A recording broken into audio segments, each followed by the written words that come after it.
Le film débute avec le combat entre Bruce Lee, incarnant le maître Lee, et Sammo Hung. Ce duel illustre le combat sans restriction, où Lee libère son potentiel physique. Considéré comme un prototype du MMF Salars, Lee ne se limite à aucune école de combat ou technique traditionnelle.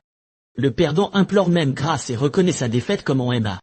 C'est exact, l'ennemi présumé n'est qu'une illusion. Typer l'illusion pour anéantir la réalité. Plus tard, Lee rencontra son frère martial, lui transmettant une philosophie des arts martiaux. L'essentiel est de ne pas réfléchir durant le combat, mais de ressentir le mouvement. Un officier de police expérimenté se présenta alors au temple. Il invita Lee à participer au tournoi organisé par M-Han. M-Han fut jadis disciple de Shaolin, mais utilisa son art à des fins égoïstes, devenant un seigneur du crime impitoyable. Le maître chargea Lee de purifier la lignée, en éliminant ce trait. M-Han acquit une île, où il séquestrait des jeunes filles, les rendant dépendantes, avant de les exploiter dans le commerce du plaisir. Par sécurité, il interdit les armes à feu, s'entourant de maîtres d'arts martiaux, parmi eux le redoutable Ogata.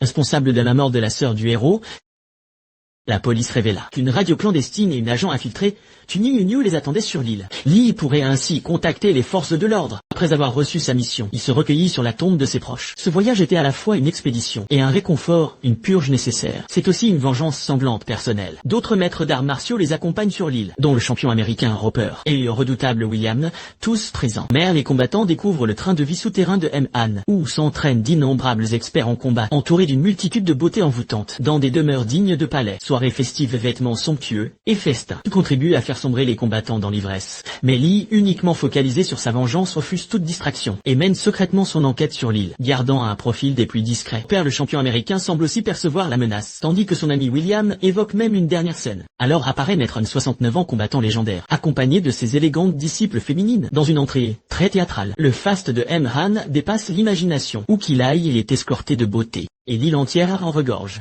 M-Han ne chérit pas seulement l'argent, mais aussi ses disciples féminines. Après cette présentation ostentatoire, il invite tous à profiter des installations de l'île. Puis ses disciples démontrent leur maîtrise des couteaux volants, faisant succomber tous les hommes présents. Bruce Lee en attrape même un, dont la propriétaire n'est autre que Tunyu. Le soir, la superviseuse blonde amène un groupe dans la chambre du boxeur William, qui, gêné, prétexte la fatigue, mais accepte par politesse, demandant à n'en garder que 3. William évoque son combat du lendemain. Sinon, je les aurais tous gardés. Plus tard, la jeune femme revint dans la chambre de Lee. Lee déclara qu'il souhaitait rencontrer le propriétaire de ce dardin. Comprenant son intention, Lapin Tunyu se présenta bientôt dans sa chambre. De plus, des disparitions se succèdent sur l'île. Il estime que ce sera bientôt son tour. Le lendemain, Lee s'échauffait dans sa chambre. Lorsqu'Ogata fit irruption, Lee le reconnut immédiatement, et l'homme l'invita à leur rituel matinal. Lee lui demanda d'attendre dehors. Après la démonstration d'exercices matinaux, le tournoi débuta officiellement. Le premier combattant fut l'athlète noir William. Face aux assauts continus de son adversaire, William para avec aisance en quelques mouvements. Il envoya son rival au tapis. Son ami Roper lança des paris. $10 par personne. Je parie sur William. Déjà blessé, l'adversaire s'avéra encore plus vulnérable au second round. Il s'effondra à nouveau en 3 mouvements. William remporta le combat. Han apprécia particulièrement la portée impressionnante de ses bras. Lors du second match, Roper monta sur le ring. William prit le pari, mais Roper fut immédiatement expédié au sol par un coup de pied. Roper se releva pour être de nouveau Miko au deuxième round. On réclama alors l'argent à William. D'un geste de la main, William fit reprendre le combat. Roper tomba une nouvelle fois. William, refusant de s'avouer vaincu, relança le pari. $30 cette fois. Roper se concentra. Un direct au ventre, puis un crochet suivi d'un coup de pied circulaire. Victoire, William empoche $30. Il s'avéra qu'il simulait délibérément les défaites. Pour faire monter les enchères, Roper confia à l'intendante que la vie ici était agréable. La superviseure satisfaite affirma qu'elle en informerait Maître Han. William, quant à lui, partit se promener. On lui rappela que les sorties nocturnes y étaient strictement interdites, mais William insista. Profitant de cette diversion, Lee s'échappa discrètement de sa chambre. Ses pas furtifs lui permirent d'explorer l'île en secret, où il découvrit bientôt une usine souterraine clandestine. Mais les cordes dissimulées furent repérées par les gardes. Lee comprit immédiatement que la situation tournait mal, blessa plusieurs hommes en un éclair, et prit la fuite observée par William.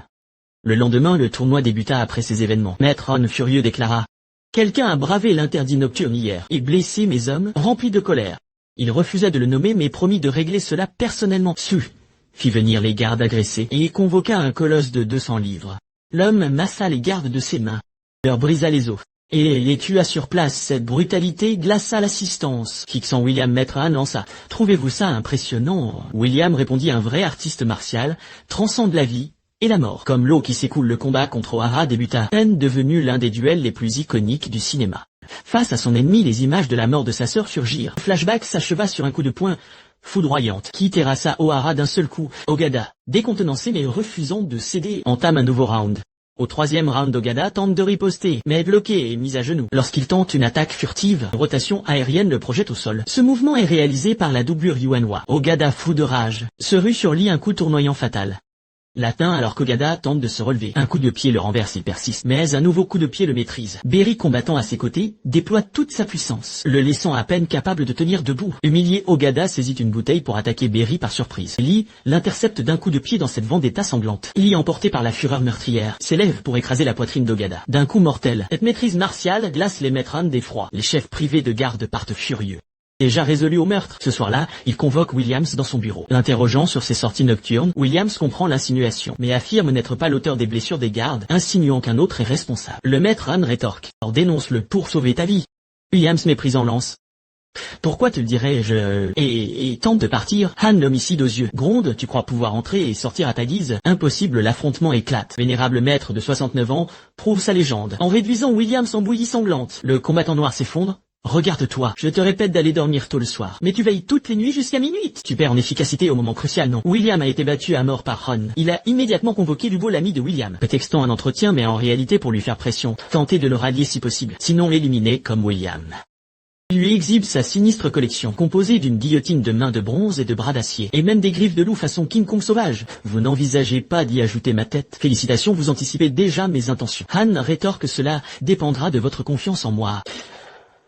Sur ce, il l'emmène à l'usine souterraine, un complexe clandestin monstrueux, usine de drogue géante et trafic humain, avec des cohortes de femmes. Lubo comprend qu'il est tombé dans l'antre du tigre, fin une coopération totale envers Han. Du père Han croit que Lubo souhaite intégrer son trafic.